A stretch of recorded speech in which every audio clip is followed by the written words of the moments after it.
ভাবুন তো, আপনার পাশের বাড়ির যে মানুষটা প্রতিদিন সাইকেল চালিয়ে অফিসে যায়, হাতে সবসময় পুরনো ব্যাগ, জামা কাপড়ও একেবারে সাদামাটা, তাকে দেখে মনে হয় সে হয়তো মাসের শেষে সংসার চালিয়েই কষ্টে বেঁচে আছে।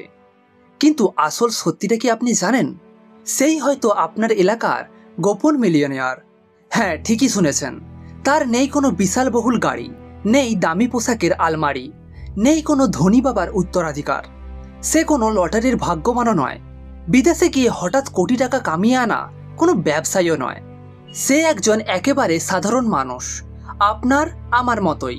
প্রতিদিনের পরিশ্রম, হিসাবি খরচ, সঠিক পরিকল্পনা আর সঞ্চয়ের অভ্যাস, এই কয়েকটি বিষয়ই তাকে ধীরে ধীরে কোটি টাকার মালিক বানিয়েছে। সবচেয়ে বড় কথা, সে নিজের জীবনযাপন এমনভাবে গড়ে তুলেছে যে বাইরের কেউ বুঝতেই পারেনি তার সাফল্যের আসল গল্পটা। তাই আজকের ভিডিওতে আমরা জানব কিভাবে এই সাধারণ মানুষগুলো মিথ ভেঙে বাস্তবতার পথে হাঁটে, ছোট ছোট পদক্ষেপে বড় সাফল্য আনে আর মিলিয়নিয়ার হয়ে ওঠে। চলুন একটা গল্পের মাধ্যমে মিথ আর বাস্তবতার ফারাকটা দেখি। ভাবুন, একটা ছোট শহরে রাহুল নামে এক সাধারণ ছেলে থাকে। তার বন্ধুদের মনে সবসময় একটা ধারণা আছে, মিলেনিয়াররা তো জন্ম থেকেই ধনী হয়, হয়তো রাহুলেরও কোনো ধনী বাবার দোয়া ছিল। কিন্তু বাস্তবতা অন্য কিছু বলে। গবেষণায় দেখা গেছে প্রায় ৭৯ মিলিয়নিয়ার কোনো বড় উত্তরাধিকার পাননি। তাদের বাবা মা সাধারণ চাকুরিজীবী ছিলেন। রাহুলের মতোই তারা নিজেদের সঞ্চয়, পরিশ্রম আর বুদ্ধিমান সিদ্ধান্তের মাধ্যমে ধনী হয়েছেন। আরেকটা মিথ খুবই প্রচলিত, মিলিয়নিয়ার হতে হলে বড় কোম্পানির উচ্চ পদে চাকরি করতেই হবে। রাহুলের বন্ধুরাও তাই ভাবত, যে কেউ সিইও হলেই কেবল ধনী হতে পারে। কিন্তু বাস্তবতা বলছে মাত্র 15% মিলিয়নিয়াররা সিইও বা উচ্চ পদে ছিলেন। বাকিরা ছিলেন একেবারে সাধারণ পেশার মানুষ, শিক্ষক, ইঞ্জিনিয়ার, ডাক্তার, হিসাবরক্ষক। মানে বড় চাকরি নয়, সঠিক মানসিকতা আর সঞ্চয়ের অভ্যাসই আসল গেম চেঞ্জার। আরেকটা মজার মিথ আছে, মিলিয়নিয়ার মানেই বিশালবহুল জীবন, দামি গাড়ি, দামি পোশাক, 5 তারকা হোটেলে থাকা, এটাই নাকি তাদের লাইফস্টাইল। কিন্তু বাস্তবতা আপনাকে অবাক করবে। 94% মিলিয়নিয়াররা তাদের নিজের আয়ের তুলনায় অনেক কম খরচ করে জীবন কাটান। তারা পুরনো গাড়ি চালান, সস্তা কাপড় পরেন, দামি রেস্টুরেন্টে খেতে যান না। তাদের ফোকাস থাকে সঞ্চয়ে, বিনিয়োগে আর ভবিষ্যৎ গড়ায়। আর শেষের মিথ্যা হলো, মিলিয়নিয়ার হতে হলে ব্যয়বহুল বিশ্ববিদ্যালয়ে পড়তেই হবে। কিন্তু বাস্তব তথ্য বলছে 62% মিলিয়নিয়াররা সরকারি বিশ্ববিদ্যালয়ে পড়েছেন। অনেকে শিক্ষার জন্য ঋণও নিয়েছিলেন, কিন্তু বুদ্ধিমানের মতো দ্রুত শোধও করেছেন। মানে জ্ঞান গুরুত্বপূর্ণ, কিন্তু সেটা কেবল দামি প্রতিষ্ঠানে গিয়ে নয়, যেখানেই পান সঠিকভাবে শিখলেই হলো। এইভাবে মিথ আর বাস্তবতার ফারাকটা বুঝলে আমরা বুঝতে পারি ধনী হওয়ার আসল চাবিকাঠি আমাদের নিজের হাতেই আছে। একটা ছোট্ট গ্রামে থাকতেন থমাস। পেশায় তিনি একজন সাধারণ স্কুল শিক্ষক। প্রতিদিন সকালে সাইকেল চালিয়ে স্কুলে যেতেন, বাচ্চাদের পড়াতেন, সন্ধ্যায় বাড়ি ফিরে পরিবার নিয়ে খুব সাদামাটা জীবন কাটাতেন। তার সহকর্মীরা প্রায়ই মজা করে বলতো, থমাস, তুই কেন একটু ভালোভাবে জীবনটা উপভোগ করো না? একটু দামি কাপড় পরো, মাঝে মাঝে ঘুরতে যাও। কিন্তু থমাস শুধু মুচকি হেসে বলতেন, সময়টা একদিন বদলাবে, আমি শুধু ধৈর্য ধরে অপেক্ষা করছি। 37 বছরে চাকরি জীবনে তিনি কখনো বিলাসবহুল জীবন বেছে নেননি। মাসের শেষে খরচ মিটিয়ে যতটুকু টাকা বাঁচত, থমাস সেটা আলাদা করে সঞ্চয় রাখতেন, কোনো মাসে বাদ দিতেন না। ছোট ছোট এই সঞ্চয়গুলোই ছিল তার নীরব সঙ্গী। বছরের পর বছর পার হলো, স্কুলের বাচ্চারাও বড় হলো, কেউ ডাক্তার হলো, কেউ ইঞ্জিনিয়ারিং হলো। থমাসের বয়সও বাড়ল, চুলে পাক ধরল, কিন্তু তার জীবনযাপনে কোনো পরিবর্তন এলো না। এখনও তিনি সাদাসিধে খাবার খান, পুরনো সাইকেলে চলেন, সস্তা কাপড় পরেন। অবশ্যই এলো অবসরের দিন। সেই দিন ব্যাংকে গিয়ে নিজের সঞ্চয়ের খাতা খুলে থমাসের চোখ কপালে উঠল। মোট 2.6 কোটি টাকা জমে গেছে। তিনি নিজেই বিশ্বাস করতে পারছিলেন না। কোনো ধনী পরিবার নয়, কোনো ভাগ্যের খেলা নয়, শুধু ধৈর্য, সঞ্চয় আর সঠিক পরিকল্পনার ফলেই থমাস মিলিয়নিয়ার হয়ে উঠেছিলেন। থমাসের গল্প আমাদের শেখায়, ধনী হওয়ার জন্য বিশাল আয় দরকার নেই, দরকার সঠিক মানসিকতা আর ধৈর্যের সঙ্গে নিয়মিত সঞ্চয়ের অভ্যাস। ভাবুন অলিম্পিক্সের সাঁতারু মাইকেল ফেলপসের কথা। আজ তাকে আমরা বিশ্বের সেরা অ্যাথলেটদের একজন হিসেবে জানি, কিন্তু তার সাফল্যের পেছনে ছিল না কোনো শর্টকাট। প্রতিদিন সকালবেলা ঘুম ভেঙেই তাকে লাফ দিতে হতো ঠান্ডা পানির পুলে। ঘন্টার পর ঘন্টা অনুশীলন, করা ডায়েট, মানসিক প্রস্তুতি, এই সব কিছু মিলেই তাকে বানিয়েছে কিংবদন্তি। ফেলপস যদি শুধু স্বপ্ন দেখত একদিন আমি অলিম্পিক্সে গোল্ড মেডেল জিতব, তাহলে হয়তো সেটা স্বপ্নই থেকে যেত। কিন্তু সে স্বপ্নের সঙ্গে জুড়ে দিয়েছিল অবিরাম পরিশ্রম আর সঠিক পরিকল্পনা। তাই সে আজ 23টি অলিম্পিক্স স্বর্ণপদকের মালিক। মিলিনিয়র হওয়ার পথেও একদম এরকমই। শুধু একদিন আমি ধনী হব এই ইচ্ছে করলেই হবে না। আপনাকে ছোট ছোট সঞ্চয় করতে হবে।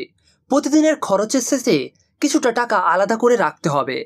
আপনাকে বাড়তি আয়ের চেষ্টা করতে হবে, হয়তো পার্ট টাইম কাজ, ছোট কোনো ব্যবসা বা নতুন কোনো স্কিল শেখা। আর সবচেয়ে গুরুত্বপূর্ণ, আপনাকে ধারাবাহিক পরিশ্রম করে যেতে হবে, দিনের পর দিন, বছরের পর বছর।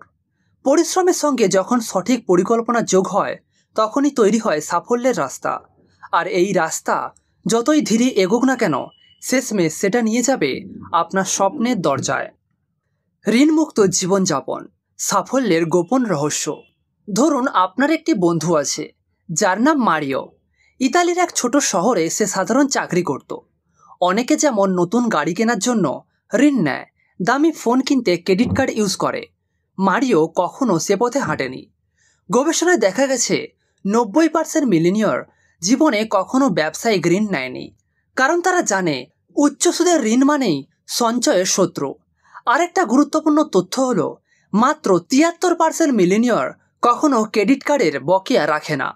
তারা মাসের শেষে যতটুকু খরচ করে সবটা সময় মতো শোধ করে ফেলে, যেন সুদের বোঝা তাদের সঞ্চয় খেয়ে না ফেলে। মারিও তাই করেছিল। নতুন গাড়ি কেনার বদলে সে সিদ্ধান্ত নিল যতদিন না পর্যাপ্ত সঞ্চয় হচ্ছে ততদিন পুরনো গাড়িতেই চলবে। খরচ না করে সেই টাকা সে সঞ্চয়ে রাখল। সঞ্চয়ের সুদ থেকে আবার নতুন বিনিয়োগ করল। কয়েক বছরের মধ্যেই তার সঞ্চয় দ্বিগুণ হয়ে গেল। গবেষণায় দেখা গেছে 94% মিলিনিয়র মাসিক আয়ের তুলনায় কম খরচ করে। তারা জানেন অতিরিক্ত খরচ মানেই সঞ্চয় কমে যাওয়া। তাই তারা মেনে চলেন 3টি সোনার নিয়ম। এক হলো বাজেট তৈরি। মাসের শুরুতে আয়ের ব্যয়ের হিসাব করে নেন, কোন খাতে কত খরচ হবে, কত সঞ্চয় হবে, সব ঠিক থাকেই আগে থেকেই। 2 নম্বর, খরচ কমানো। দরকার নেই এমন কিছু কেনার যেগুলো আপনার কোনো বেশি দরকার নেই। লোভে পড়ে কেনাকাটা করার বদলে তারা বাস্তব প্রয়োজনকে প্রাধান্য দেন। 3 নম্বর, সঞ্চয়কে অগ্রাধিকার। বেতন হাতে পাওয়া মাত্রই আগে সঞ্চয়ের টাকা আলাদা করে রাখেন, বাকিটা দিয়ে মাসের খরচ মেটান। এই অভ্যাসগুলোই ধীরে ধীরে তাদের আর্থিক স্বাধীনতার পথে এগিয়ে নিয়ে যায়। স্পষ্ট লক্ষ্য নির্ধারণ, সাফল্যের প্রথম ধাপ। ভাবুন আপনি যদি যে কোনো ট্রেনে চড়ে বসেন, গন্তব্য না জেনে, তাহলে কোথায় পৌঁছবেন? হয়তো কোথাও না। মিলিনিয়র হওয়ার ক্ষেত্রেও ব্যাপারটা একই রকম। গবেষণায় দেখা গেছে 97% মিলিনিয়র বিশ্বাস করেন ভাগ্য নয়, সঠিক পরিকল্পনাই সাফল্যের আসল চাবিকাঠি। তারা শুধু স্বপ্ন দেখেন না, সেই স্বপ্নকে কাগজে কলমে লিখে রাখেন।